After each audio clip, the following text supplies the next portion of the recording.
buenas tardes, noches, bienvenidas, bienvenidos.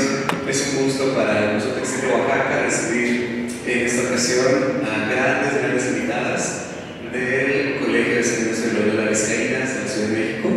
Nos acompaña Elena Sánchez, directora de Acervos Culturales, y Lizeth Armenta, directora del Museo del Sitio Vizcaínas. Hoy inauguramos nuestra última exhibición del 2025, Labores, un arte difícil y estimable. Estas palabras fueron parte de Francisco Sarco, en el siglo XIX, para dar cuenta de lo que él estaba viendo de los bordados en las exposiciones universales de Londres en 1851. Entonces quisimos retomar esa frase para volver a ver con asombro estas obras de bordado, estas obras de hilo, y bueno, con un acervo tan espectacular como el que se conserva en Vizcaínas.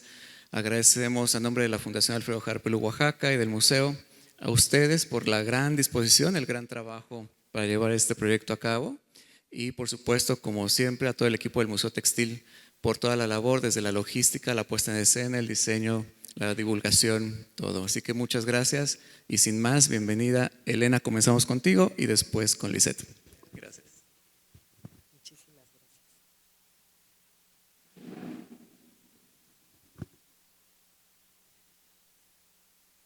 Bueno, pues quiero agradecer muchísimo esta oportunidad.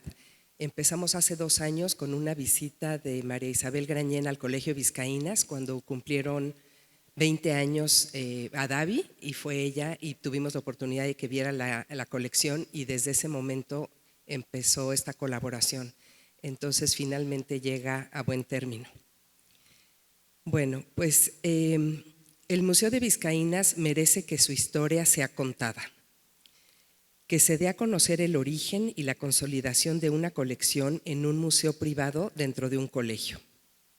Mi objetivo es presentar el Museo del Colegio de Vizcaínas, su creación hace casi 30 años, y hacer hincapié en el origen del patrimonio artístico que se conserva.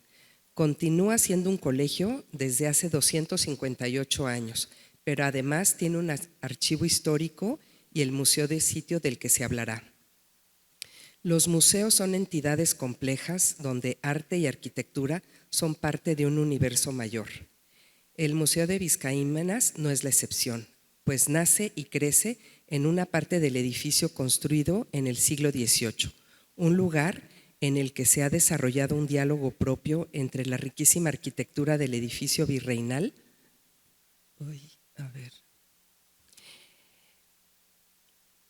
y las colecciones en torno a las que se creó el museo.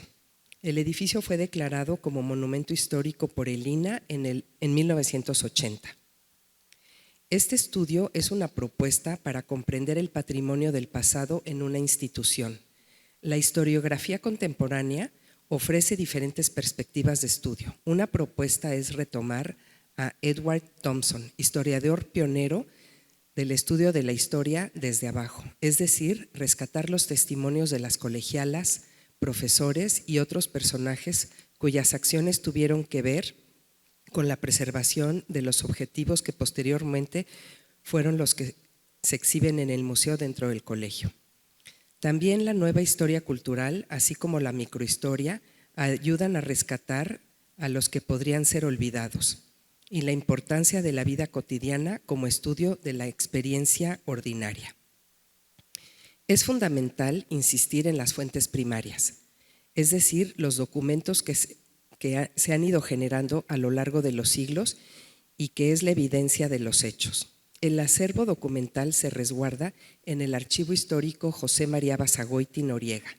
Lleva el nombre de un ilustre patrono que fue presidente en varias ocasiones y quien siempre tuvo muchísimo interés en conservar los documentos. En el año 2005 se destinó un espacio para el resguardo de estos documentos. Cabe mencionar que por la importancia ha sido registrado dentro del programa de la UNESCO Memoria del Mundo en 3 ocasiones. En 2008, Memoria del Mundo de México, 2010, Memoria de América Latina, y en 2013, Internacional. Hay muy pocas instituciones en México que tengan los 3 registros. Para esta investigación, el archivo histórico fue consultado, entre otros acervos, porque en este se conservan documentos que describen cómo se vivía dentro del colegio a lo largo de los 258 años de su historia. Podemos acceder a libros de cuentas, a listas de alumnas, las materias que comprendían su programa de estudios, asuntos de salud como enfermedades, acontecimientos como la independencia, la intervención norteamericana, las visitas del presidente Porfirio Díaz a principios del siglo XX, la revolución.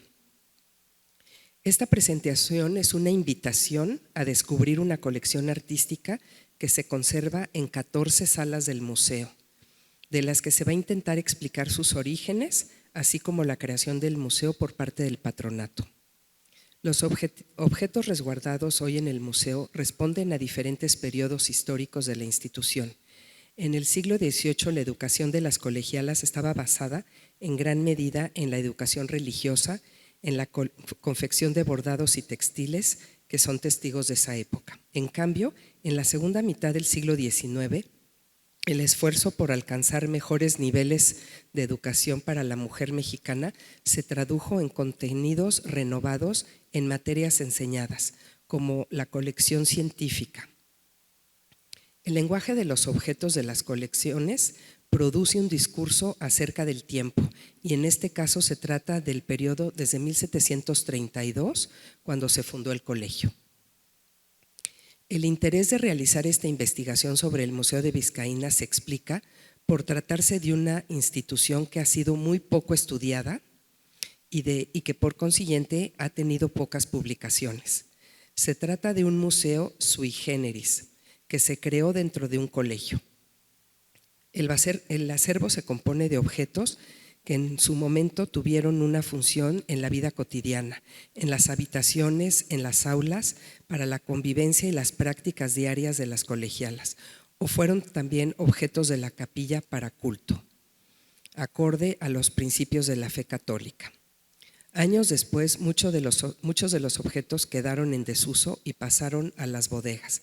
Más adelante se fueron rescatando y se revaloraron bajo las circunstancias del momento para poder ser exhibidos. También se muestran objetos procedentes de otras instituciones. Para poder estudiar la colección del museo, hay que entender el contexto histórico bajo el cual se fundó y se consolidó.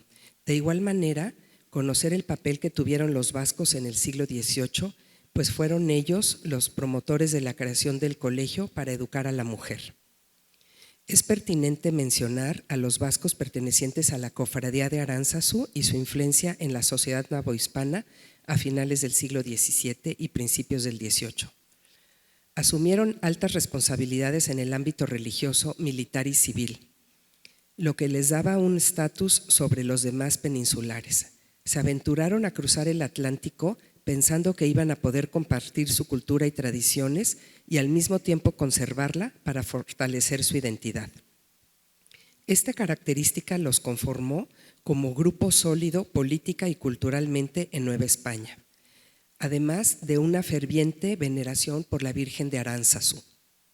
Enfocaron sus estudios en educar a las mujeres para que fueran doncellas dignas de ser esposas de los miembros de la sociedad y también mujeres devotas para los conventos. Cabe añadir que la mujer tenía un importante rol en la sociedad por ser la transmisora de los valores históricos, sociales y religiosos. El edificio fue trazado por el arquitecto Pedro Bueno Vasori y la obra arquitectónica la continuó Miguel José de Rivera. El terreno medía 50 varas de frente por 163 de fondo. Eso se traduce en 17,000 metros cuadrados. Las constituciones fueron aprobadas por el rey Fernando VI en 1753. En ellas se puede leer: el Colegio de San Ignacio de Loyola de México, fundado y dotado por la ilustre congregación de Nuestra Señora de Aránzazu de la misma ciudad, para manutención y enseñanza de niñas huérfanas y viudas pobres. La capilla fue un lugar muy importante donde se realizaron los sacramentos. El ornato siguió una concepción iconográfica acorde con la profesión de la fe y las prácticas devocionales de los patrocinadores del colegio. El maestro entablador José Joaquín de Sállagos fue contratado por los vascos para realizar 8 retablos en la capilla. En 1752 se había terminado el altar mayor dedicado al santo patrono del colegio. Pasaron casi 15 años antes de que la capilla tuviera culto, después de ser inaugurado el colegio. El archivo histórico conserva un documento en el que se estableció el compromiso de realizar el retablo que vemos aquí en 8 meses por un costo de 5,500 pesos. Esto creo que es importante, que en el archivo se conservan varios documentos, entonces podemos saber la fecha, el costo, la certeza de quién lo hizo, está la firma del maestro entablador. Por eso quise mencionar este retablo. Las obras que hoy se exhiben en el museo provienen de diferentes instituciones, como es la Capilla de Aránzazu, del que se encontraba en el Convento Grande de San Francisco. Fue decorada con las mejores pinturas y esculturas que se fabricaban en el momento. Contó con platería e indumentaria religiosa. Una de las obras que llegaron años después a Vizcaínas es esta pintura que tenemos de la Virgen de Aránzazu, que pintó Cristóbal de Villalpando. El Colegio de San Miguel de Belén, fundado en el siglo XVII, tenía varias pinturas y esculturas que adornaban tanto la capilla como las demás estancias del colegio. La historiadora Josefina Muriel mencionó 6 obras de Pedro Pardo, que tenemos aquí en la imagen, gracias, así como pintura de Juan Correa, de José de Ibarra y algunas como de José de Páez, pero no menciona su fuente. Entonces tenemos esa referencia, pero todavía no los documentos. Un gran óleo que se conserva es el de Nuestra Señora de la Caridad. Llegó a Vizcaínas en el año de 1862. No se conocía a su autor, pero en el año de 2021 se hizo una limpieza y apareció la firma, y es de Nicolás Rodríguez Juárez. Es una muy grata noticia. En cuanto a los retratos de los fundadores, se conservan 3, el de Manuel de Aldaco, Francisco Echeveste y Ambrosio Meave. Ellos fueron muy activos en la fundación y consolidación del colegio. Fueron encargados a 2 de los pintores más destacados de la época. Fray Miguel de Herrera realizó el de Francisco Echeveste un año después de su muerte, en 1754. Y el Juan Patricio Morlete Ruiz hizo el de Manuel de Aldaco, que está al centro, y el de Ambrosio Meave es anónimo. A través de estos ejemplos de pintura religiosa, de retratos, podemos dar cuenta de la colección, de sus orígenes. Un gran número de obras llegaron al colegio en 1862, porque fue después de las leyes de reforma, cuando los colegios cerraron. Y llegaron pinturas, escultura, mobiliario, plata, documentos, así como indumentaria religiosa, que es el tema que nos ocupa esta tarde. Es pertinente introducir a Julia Morner. Ella fue un personaje fundamental para la conservación de la colección del colegio. Llegó a estudiar a los 13 años en 1877 y desde esa fecha hasta su muerte en 1854, su vida transcurrió en su adorado colegio. Fue profesora, directora y se convirtió en la persona idónea porque conocía hasta el último rincón del colegio, a las colegialas, a las profesoras, así como las historias y los objetos de arte. Tuvo que haber contado con una gran sensibilidad y gran sentido de la observación para rescatar las obras, cuidarlas, limpiarlas, restaurarlas y encontrarles un mejor lugar para ser apreciadas. Descubrió que tenía una verdadera vocación hacia la preservación del patrimonio sin tener ninguna formación previa. En su libro que tenemos aquí en la imagen, hace mención al edificio, a la capilla y varias obras que le llamaron la atención. Una de ellas es esta imagen de la Purísima de José de Ibarra, que estaba colocada, como ven en la fotografía, en una sala donde había máquinas de coser, pero ella en su libro menciona el autor. Entonces era parte de la vida cotidiana, hoy pues es una de las piezas que está en el museo. Es pertinente hacer hincapié en que fue la única persona que dejó un documento en el que entrelazó la historia del colegio con elementos biográficos. Son sus memorias y las redactó en 1942. En ese momento el presidente del patronato era el licenciado Pedro Lascurain, y en conversaciones que tuvieron hacia 1934 decidieron destinar un espacio del colegio para el museo. Surge la duda sobre cuál era la idea que tenían de museo. Se puede intuir que querían un lugar donde se pudieran albergar las obras, es decir, buscar su resguardo, pero también exhibirlas. La principal motivación que tuvo Lascurain fue la de evitar la dispersión y su destrucción. Se tenía conciencia de los objetos y de la historia que representaban. Tanto Lascurain como Julia Mörner tuvieron bastante conversación y su objetivo era conservar pinturas, la plata, los textiles. La iniciativa tuvo eco entre los demás miembros del patronato y aprobaron la propuesta. Eligieron un espacio que mide 27 por 8 metros en el segundo piso del edificio. En este momento quiero introducir a Gonzalo Obregón y Pérez Silicio. Fue otro de los personajes fundamentales por su interés en el patrimonio del colegio. Él era un abogado que estudiaba en la Escuela Libre de Derecho, muy cerca del colegio, y llegó a investigar al archivo. Su primera publicación fue sobre la capilla del colegio y fue una figura multidisciplinaria. Empezó investigando, pero después fungió como curador, como crítico de arte y también como museógrafo. Trabajó arduamente para rescatar los objetos. Empezó la relación con Julia Mörner. Él era un joven abogado y ella una mujer de más de 70 años. Y merece la pena imaginar el entendimiento que tuvieron y la coincidencia de criterios para hacer la clasificación. Cito a Gonzalo Obregón en uno de sus informes. Se puede decir, sin exageración, que todo esto se salvó de un verdadero milagro. La bodega permaneció cerrada durante mucho tiempo, sin luz y con una humedad constante. Encontramos cajas que probablemente desde el año 1862, que se trasladaron de Belén, no habían sido abiertas.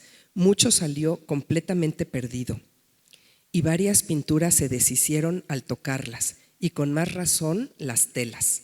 Fin de la cita. De todas estas obras que se perdieron no hay ningún registro, jamás sabremos todo lo que desapareció.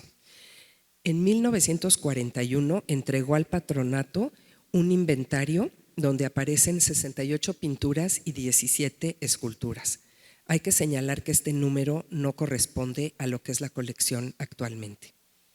También escribió un informe en el que dijo, cito, en el muro,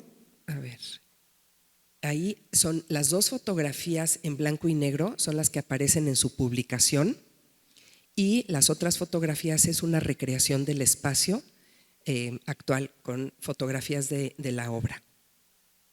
Entonces, bueno, ahí con rojo marqué una Virgen de Aránzazu que desgraciadamente ya no se encuentra en la colección, pero pueden ver esta sala, como dije, de 27 metros por 8 y cómo estuvo dispuesta la obra.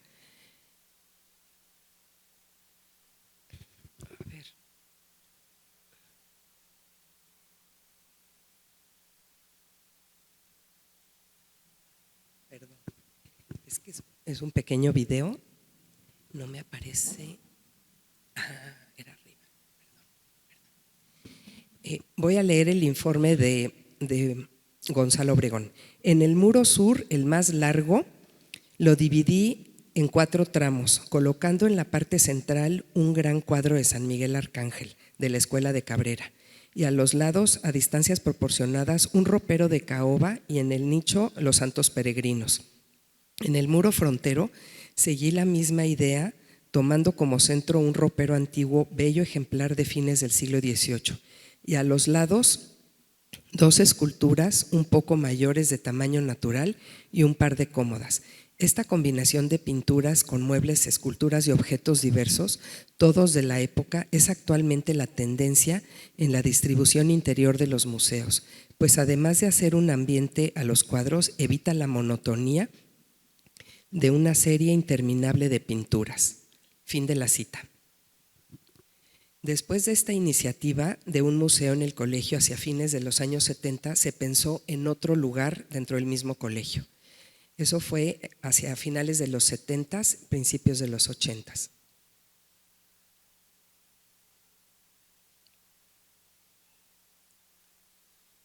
Ay, no, perdón. Ya. Con esfuerzos económicos y mucho trabajo se pudo terminar la restauración. A ver. Ya, no, sí, perdón. Ahí están las obras. Se escogió el patio de capellanes que queda en una de las esquinas al noroeste del colegio. Están las obras de restauración que se hicieron en los años 80 y principios de los 90, hasta terminar, como vemos en la fotografía, la sede del museo. Esta era la casa de los capellanes. Y finalmente se designó el día de la apertura del museo, el 25 de abril de 1996.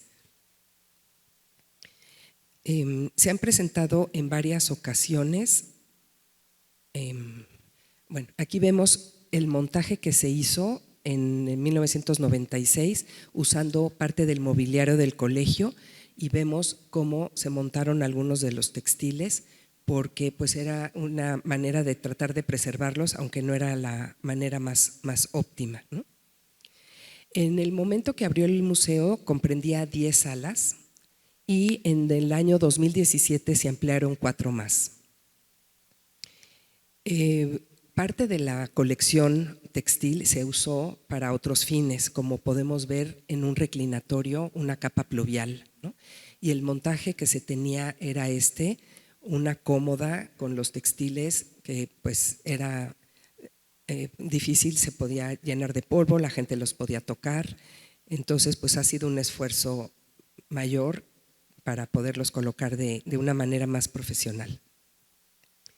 En el 2000, aquí está escenas de las salas del museo, cuando entre 2016 y 2017, cuando se abrieron 4 salas.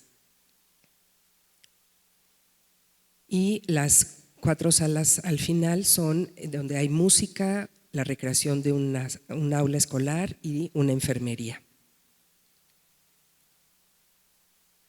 Y también una sala dedicada a los instrumentos científicos. Pues a manera de conclusión, podemos decir que el visitante queda sorprendido por la cantidad, calidad y variedad de las obras que descubre a lo largo de su recorrido.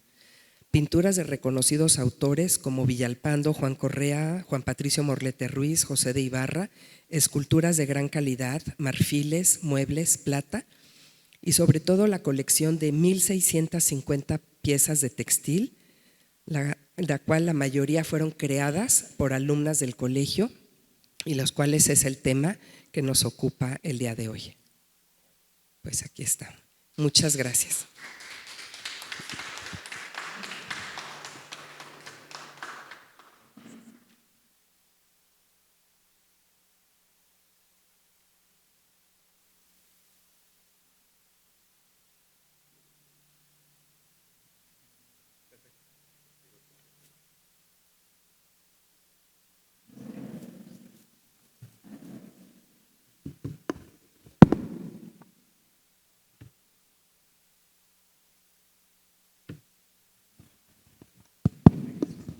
Buenas tardes, muchas gracias por acompañarnos, por estar aquí.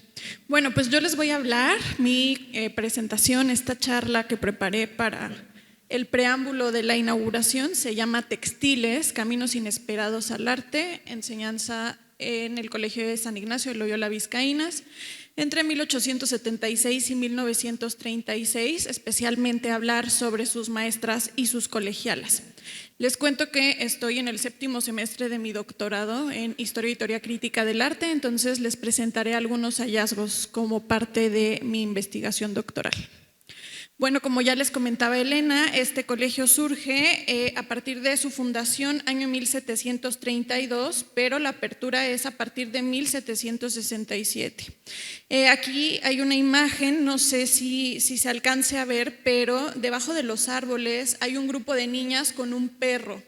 La palabra niñas para designar a estas colegialas tiene una connotación en cuanto a que el colegio era un colegio de clausura.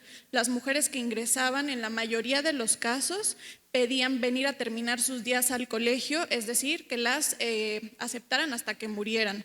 ¿Por qué? Porque eran mujeres desamparadas. En ese siglo XVIII la figura de desamparo de una mujer era una mujer que no tuviera un hombre que viera por ella.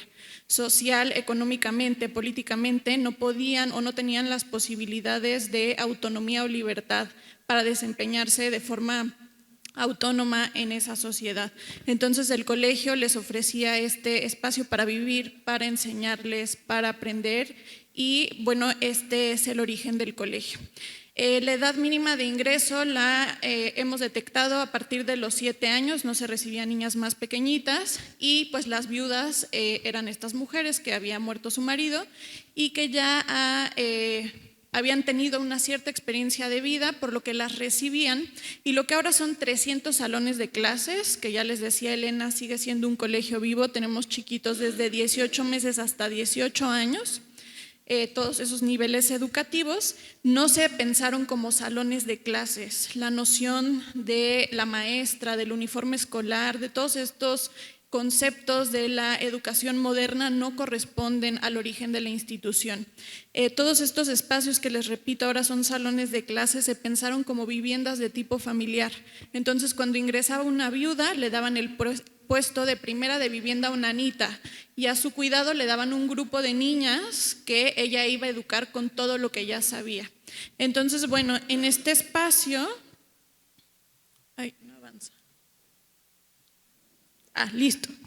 Ellas iban a aprender a leer y escribir, que para siglo XVIII pues era algo avanzado, cuentas, que era aritmética básica, música, doctrina cristiana y yo como parte de mi investigación he denominado un grupo de técnicas como artes textiles, que van desde la costura, el bordado, los encajes, los deshilados, todas estas técnicas que ellas aprendían, como ya lo comentó también Elena, con un afán de el deber ser de una mujer. La mujer estaba siendo educada para desarrollarse en un entorno privado, en un entorno doméstico, era el lugar donde ella iba a estar segura y ella iba a dedicarse a brindar oportunidades de bienestar a su entorno inmediato como madre y como esposa. Entonces, bueno, todas estas prácticas textiles que ella estaba aprendiendo iban a servir para que pudiera digamos, crear, confeccionar bienes de necesidad inmediata de sus familias, llámese hacer las prendas de vestir de su esposo, de sus hijos y también para las cubiertas de su casa, cortinas, manteles. Entonces, bueno, aquí está el origen de esa colección textil. Como les decía, muchas de estas mujeres pedían venir a terminar sus días al colegio porque afuera no había una figura que viera por su bienestar. Sin embargo, el colegio empezó a tomar un prestigio bastante alto sobre lo bien que formaban a las mujeres en el colegio. Entonces, muy cerca de la apertura de la institución, empiezan a recibir solicitudes de matrimonio porque las personas de la alta sociedad querían que sus hijos se casaran con una mujer de Vizcaínas porque iban a ser extraordinarias madres y extraordinarias esposas. Me han preguntado en las visitas guiadas que ofrecemos cómo seleccionaban a quién iban a casar cuando se recibían estas solicitudes. Ahí sí desconozco cómo decir, pues tú te casas con tal que habían hecho la solicitud. Pero bueno, estas prácticas… esta pieza la seleccioné ya viendo las piezas del Museo Textil que forman parte, también se integran a la exposición, porque hay algunos elementos que encuentro en este dechado con el del Museo Textil. Estos dechados, como saben, son muestrarios, son lienzos, que es, digamos, un ejercicio muy temprano en el aprendizaje del bordado. Se suelen usar telas como el cuadrillé, que tienen una trama, una estructura muy abierta, es casi una cuadrícula, y se usan hilos gruesos de colores que tienen como finalidad que la colegiala o la mujer que está aprendiendo pues vaya familiarizándose con las puntadas, con las herramientas, con toda esta tecnología de género a la que está introduciéndose. Entonces, bueno, aquí verán algunos elementos como el monograma cristológico. También tenemos, no sé si se alcanza a ver, pero hay como unos esquineros a modo de marcos que veremos en los dechados de aquí de la colección del Museo Textil. Y también veía con Héctor el día de ayer que ya estábamos viendo el montaje de piezas animales como gatitos, perritos, que también encontraremos en los dechados de aquí del Museo Textil. Estas técnicas, conforme iban avanzando en los niveles de aprendizaje que se llamaban salas, el perfeccionamiento de sus destrezas manuales les permitía ir accediendo a materiales más finos y más complejos. Entonces iban accediendo a sedas, a terciopelos de sedas. Esta túnica es de un niño Jesús hecho en terciopelo de seda con bordados de hilos entorchados de plata y plata sobredorada.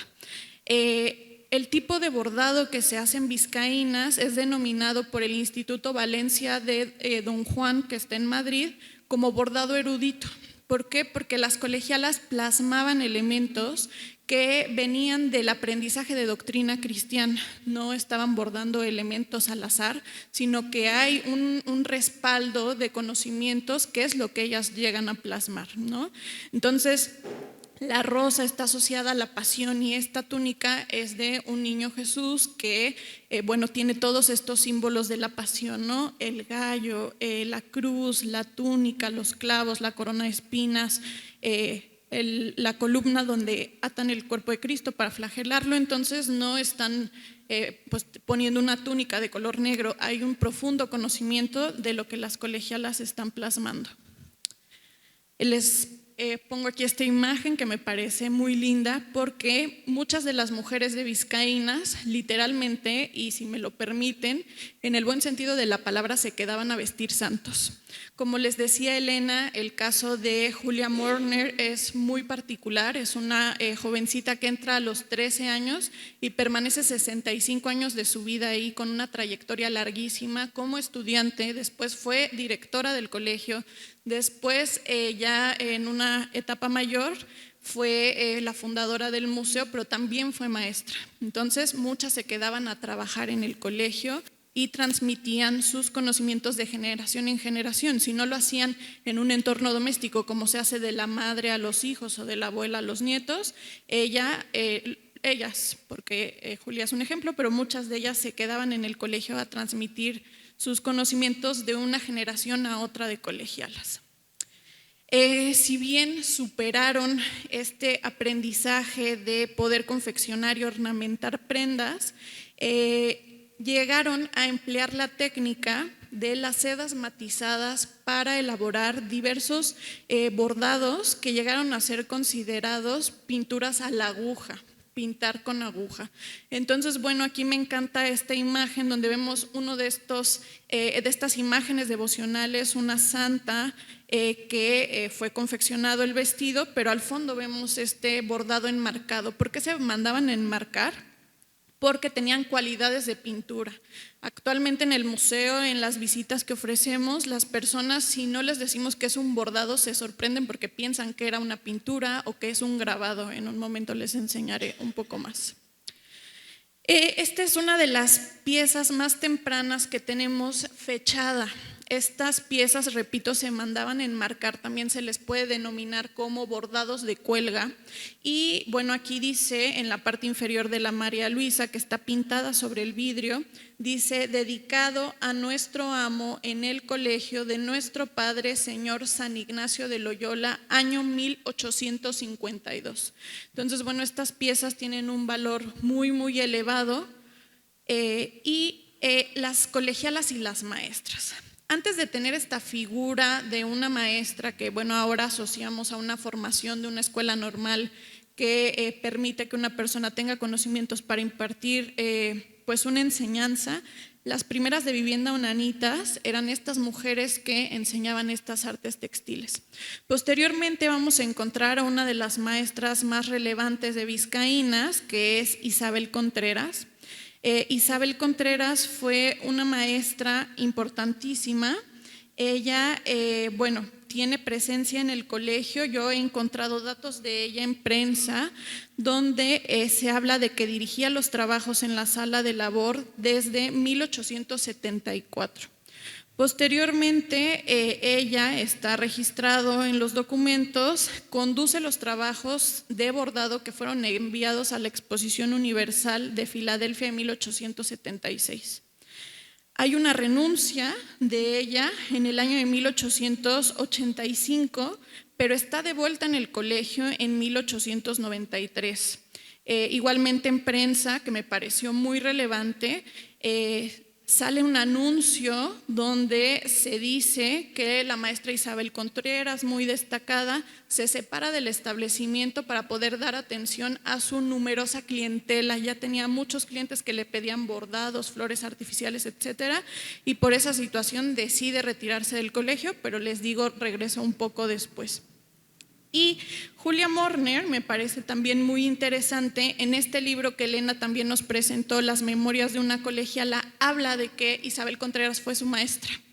La describe y dice sobre ella que, bueno, esta situación donde ella le encontraba, dice que pues ella era muy amable con las niñas, amablemente les hablaba de tú y le decían chula.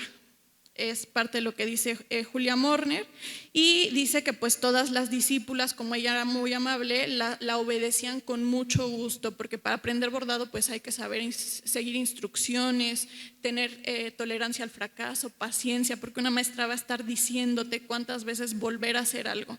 En los manuales de enseñanza de bordado se dice que les pedían un pedazo de tela para remendar, y la remendaban y deshacían los remiendos y los volvían a hacer y los volvían a deshacer hasta que ese pañito se rompía. Entonces, bueno, es parte del acto de la repetición para poder aprender.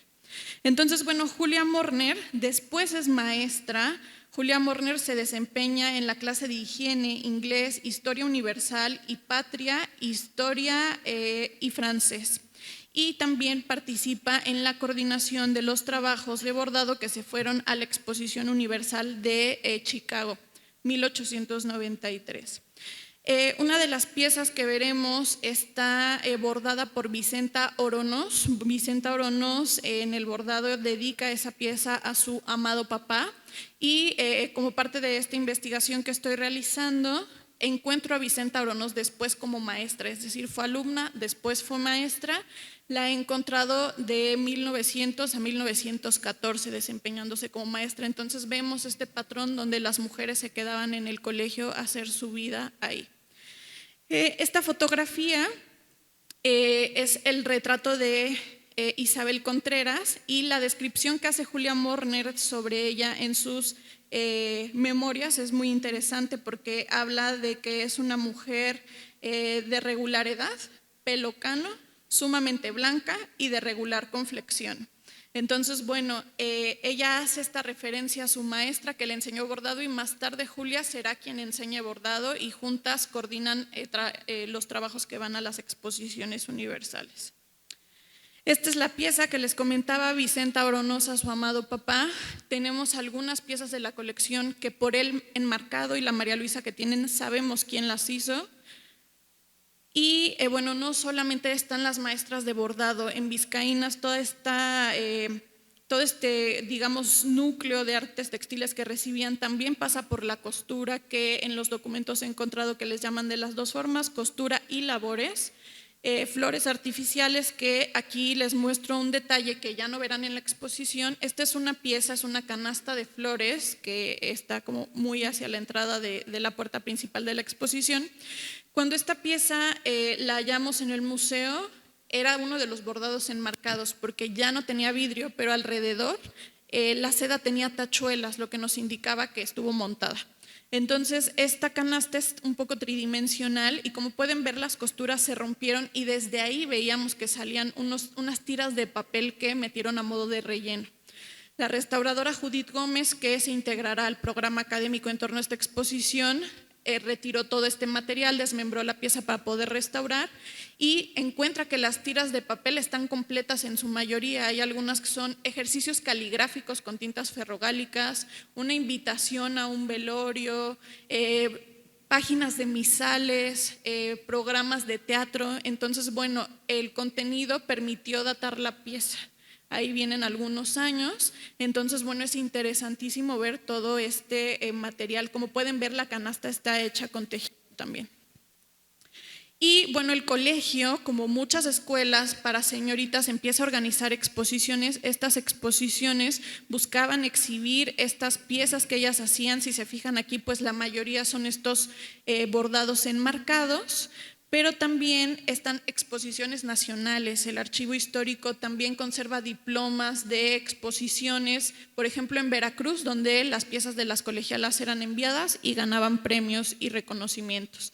Esto lo sabemos porque esta pieza en particular dice hecho en la sala de labor del Colegio de San Ignacio y dedicado al Santísimo Sacramento. Entonces hay una referencia de dónde se hizo la obra.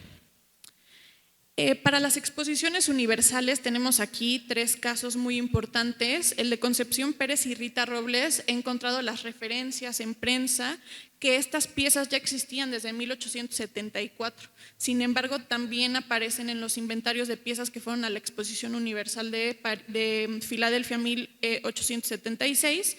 Y este bordado de barco de velas y vapor, ahora que subamos al museo a ver las piezas, les invito a acercarse porque van a ver que hay personas yo no entiendo cómo hacían puntadas tan chiquitas, porque está el cuerpecito de las personas de una forma milimétrica. Entonces, por favor, disfruten esa pieza. Y bueno, finalizo con este diálogo entre 2 obras de la exposición. Esta ya la mostró Elena, es este espacio llamado La Asistencia.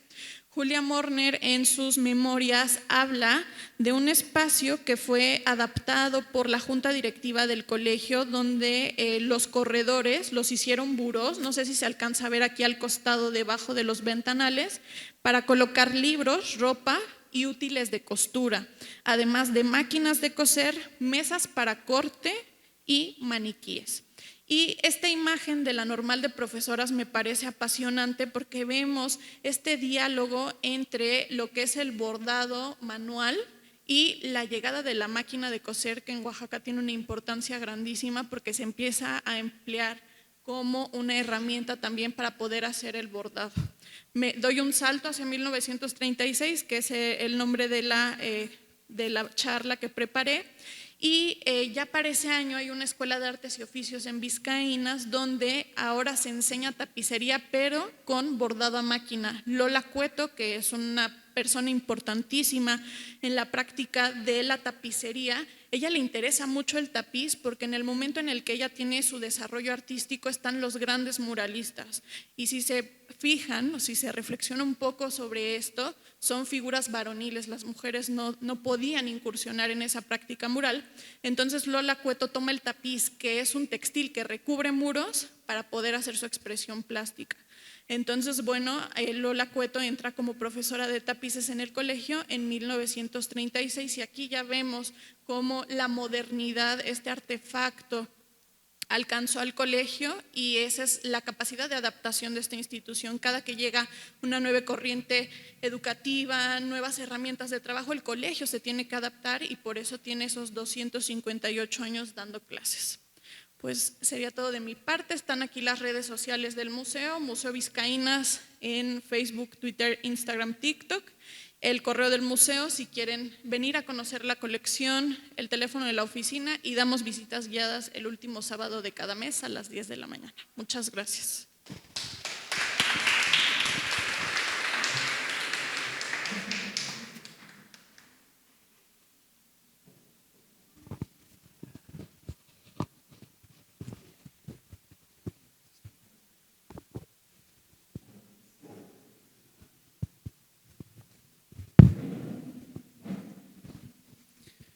Pues fascinantes charlas, de verdad, les agradecemos muchísimo estas presentaciones y abrimos un espacio para preguntas, respuestas, comentarios. Seguramente vamos a aprovechar también la estancia en el museo y se van a sorprender de estas maravillas, como bien les decía Lisette hace un momento. Hola, ¿qué tal? Buenas tardes, Jaime Vargas para servirle. Pues antes que nada, fanático de su trabajo que hacen en Vizcaínas. Creo que aquellos que incursionamos en el bordado es una maravilla poder contemplar sus piezas y los dechados. Y mi pregunta es si ustedes han podido lograr, en coordinación con el Museo Textil, enlazar o hacer una ruta de caminos de, vamos a decir, la idea primigenia o la técnica primigenia de bordado. Y si estas técnicas de bordado se pudieron distribuir en otros estados fuera de la Ciudad de México, fuera del centro, y si aún siguen permeando, ¿no? Podemos decir en un punto de cruz, o en unas mesipuedes que decimos, o en una randa. No sé si hayan ustedes identificado algún recorrido de cómo una alumna de Colegio de Vizcaínas pudo alcanzar ser maestra en otros espacios, ¿no? Vamos a decir que al menos acá en Comunidades del Valles, pues muchas de las formas de enseñanza a nivel comunitario eran las maestras de bordado que iban a los pueblos, ¿no? Al menos allá en Sachila, que iban a los pueblos a enseñar técnicas de bordado así, pero nunca supimos de dónde venían estas maestras, pero sí sabíamos que tenían un amplio conocimiento de las labores textiles. Esa es mi pregunta. Bueno, pues algo muy importante que he aprendido en mi doctorado, que no es solo historia del arte, sino teoría crítica del arte, es pensar en el conocimiento situado. El contexto donde se desarrolla la enseñanza de México, por lo pronto, viene influenciada de Europa, de modelos europeos. Entonces hay modelos que eran importados en manuales que se implementaban aquí en México. Entonces vemos puntadas que, bueno, ya un poco más adelante vienen en revistas. Entonces yo no hablaría como de una ruta en especial que hable de un origen de un bordado a partir del cual se replicaba en distintos lugares. Yo hablaría más bien de influencias que llegaron aquí y que a la vez pues fueron desarrollándose a partir de este muestrario que es como muy en grande, digamos como puntadas básicas, cómo se van perfeccionando y van alcanzando digamos una maestría muy elevada conforme la selección de materiales. En particular en los dechados, la especialista Mayela Flores podría tener alguna bibliografía al respecto, un cruce entre las colecciones de Museo Textil y Vizcaínas no lo hemos hecho como tal, más que en esta exposición, pero pues la oportunidad está abierta. Cualquier persona que quiera hacerlo, Vizcaínas, mi propuesta de maestría fue hacer un centro de documentación textil para que investigadores puedan venir a conocer la colección.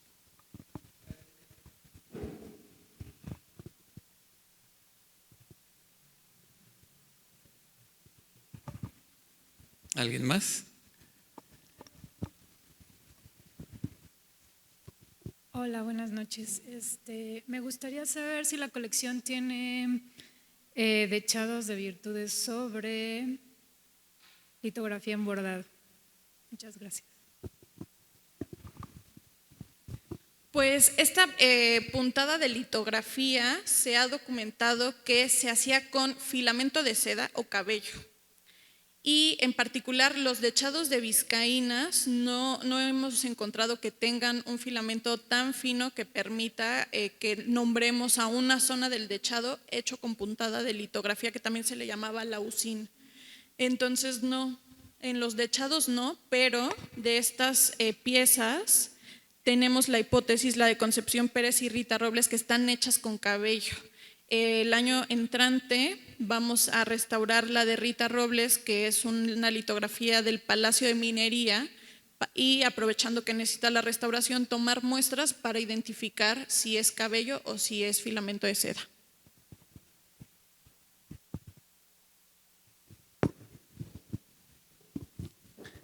Buenas noches. Primero que nada, felicidades por su trabajo. Mi pregunta va un poco más a esta cuestión de que pues entendemos que tienen un acervo pues muy impresionante y como muy vasto. Y ahorita que mencionabas la cuestión de la restauración de esta pieza, pues quisiera saber un poco bajo qué criterios o cómo van priorizando las piezas a atender, porque pues entiendo que si su acervo es muy grande y que pues han de decir, pues esta pieza se le ve mayor potencial como pieza de exhibición o quizás su técnica es más representativa, pero pues siento que ha de ser como muy difícil justo en un museo, en un acervo como de esas características.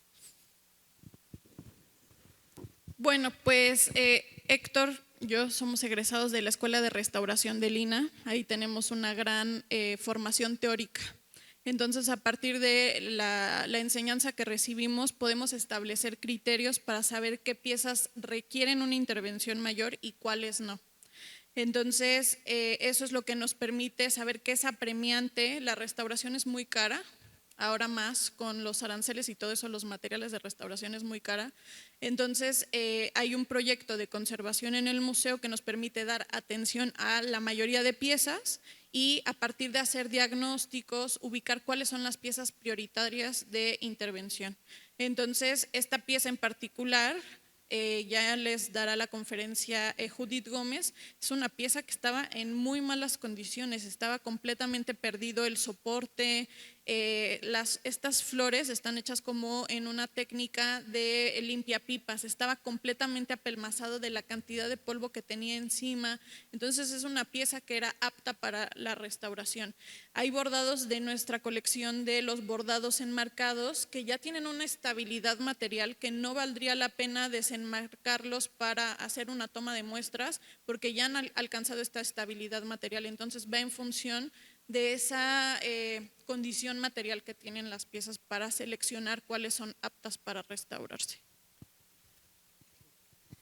Bueno, yo no soy restauradora, pero nada más puedo añadir que hace 10 años tuvimos la enorme fortuna de tener a un visitante, se dio cuenta de la colección y desde esa fecha apoya las restauraciones.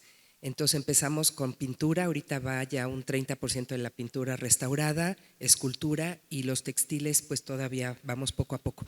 Pero la exposición de ahora fue una oportunidad para que algunas piezas de textil, que son las que van a ver en un momento, se pudieran restaurar. Entonces un trabajo enorme, además la colección son 1,650 piezas. Y también quiero añadir que la colección ha ido creciendo. Hace un par de meses tuvimos la donación de un vestido de novia de 1880. La nieta de la señora lo donó y tenemos la fotografía original de la novia que lo usó. Entonces, pues no aceptamos cualquier pieza, tiene que tener algo que ver con la colección y la montamos en la sala donde es el Porfiriato con 2 pinturas de Santiago Rebull. Entonces, por eso, bueno, ahora ha ido creciendo. Tuvimos también la donación de una pintura, pero bueno, como ahora el tema es textil, quise mencionar esta donación.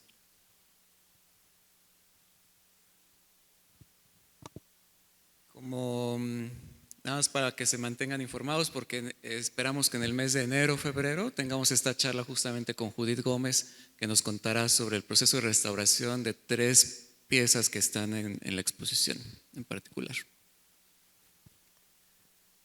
¿Alguien más? Hola, buenas noches. Yo tengo un poco como de curiosidad, ¿cómo se trabaja con el hilo de oro o cómo es el hilo en sí? Porque actualmente para los que bordamos, pues están los hilos metálicos que son más accesibles, pero a mí me llama mucho la atención de la ornamentación, si son realmente hilos de oro, son cuentas o cómo funciona. Pues no sé, mi ejemplo más claro para el trabajo con hilos de oro serían las cuerdas de las guitarras. No sé si las han visto, que son como unas de fibras y va un envoltorio como helicoidal del hilo y esto también servía para economizar los materiales.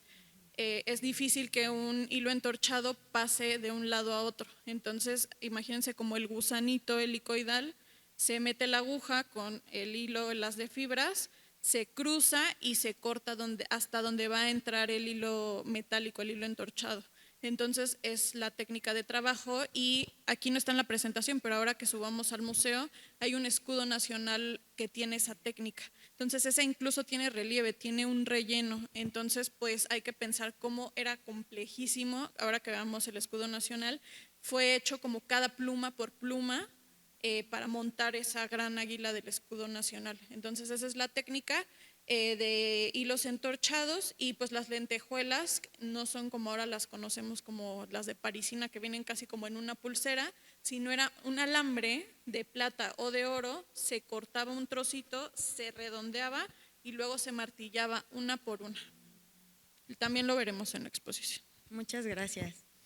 También, bueno, es fascinante la tecnología de los hilos metálicos. Están desde las láminas planas, que tenemos ejemplos, no hay en la exposición, pero ojalá en algún momento los podamos ver.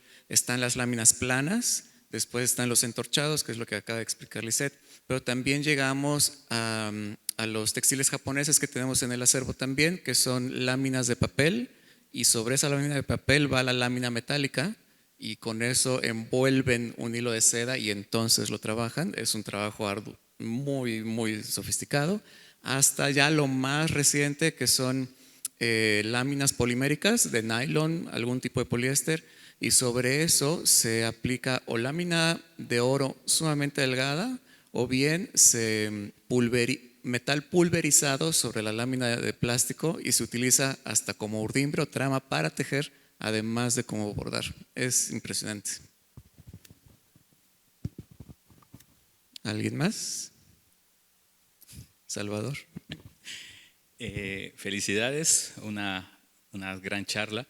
Yo tengo 3 preguntas, ¿no? La primera, si a lo largo de toda la historia del Colegio de Vizcaínas en algún momento hubo cabida para niños, ¿no? Y si los niños también se involucraban en esas labores que eran exclusivamente para mujeres, o qué actividades desarrollaban ellos si es que hubo espacio. Y la segunda, que es una pregunta que me hicieron precisamente en una entrevista, me comentaban si hoy en día el Colegio de Vizcaínas sigue implementando estas labores de aguja para el alumnado que tienen, y si no fuera así, ¿a partir de qué fecha aproximadamente pues culminó, ¿no?, esta educación en esas labores? Y si hubo algún detalle, ¿no?, el cual frenó, ¿no?, la educación para las niñas y los niños. Gracias. A ver, el colegio se funda en 1732, abre sus puertas en 1767 únicamente para niñas. Los hombres entraron hacia la década de los 70, 1970, recientemente, y pues llevan todas las materias que exige la SEP y la UNAM. Entonces no ha habido clases de bordado. Sí es un interés, ha habido alguna iniciativa de algún curso. Ahora en enero Lisette estaba proponiendo un curso de bordado, pero no, ellos llevan las materias que les exige la SEP y la UNAM. Sí. Gracias. Sí, y es sobre hasta qué momento se enseñaron las artes textiles. Justo tengo que mandar un capítulo de mi tesis el martes, entonces antes de venir estaba en mi hotel escribiendo. Y yo encuentro que hasta 1936 hubo una escuela de artes y oficios donde se enseñaba tintorería, dibujo para telar, tejidos en telar, todas estas cuestiones que ya llevaban un poco de industria. El colegio tuvo una crisis económica hacia esos años, y entonces no hubo ya forma financiera de sostener esas escuelas de artes y oficios, y el taller de tapicería es uno de los que sobrevive de ese modelo de escuelas de artes y oficios, y termina sus funciones hasta 1937. En adelante ya no hay documentación que muestre que seguían aprendiendo algo de las artes textiles. Gracias. Bueno, pues yo creo que damos un gran aplauso. Elena, Lisette, muchas gracias. Y pasamos al Museo Textil. Vamos a salir por Hidalgo para entrar por la entrada principal del museo. En la planta alta, la sala Ixtle. La exposición va a estar abierta hasta el mes de marzo, así que hay bastante tiempo para verla. Yo sí les invitaría a regresar, además de hoy, con una lupa porque es alucinante lo que van a ver, las puntadas, los materiales, las distintas texturas de los trabajos. Platicamos que cuando vimos las fotografías jamás nos imaginamos, una vez que abrimos las cajas para empezar a montar, eran unas expresiones de asombro de todo el equipo. Y además, cuando en las exposiciones universales, en estas crónicas que se hacían, los periodistas lo dicen. Cuando las mujeres avanzaban en el salón de las labores femeniles en Chicago, solamente se escuchaba era una sorpresa constante. Así que a ver si lo logramos hoy y replicamos ese asombro, porque realmente es fantástico lo que lograban hacer. Muchísimas gracias y bienvenidas, y nos vemos ahí en el Museo Textil. Gracias.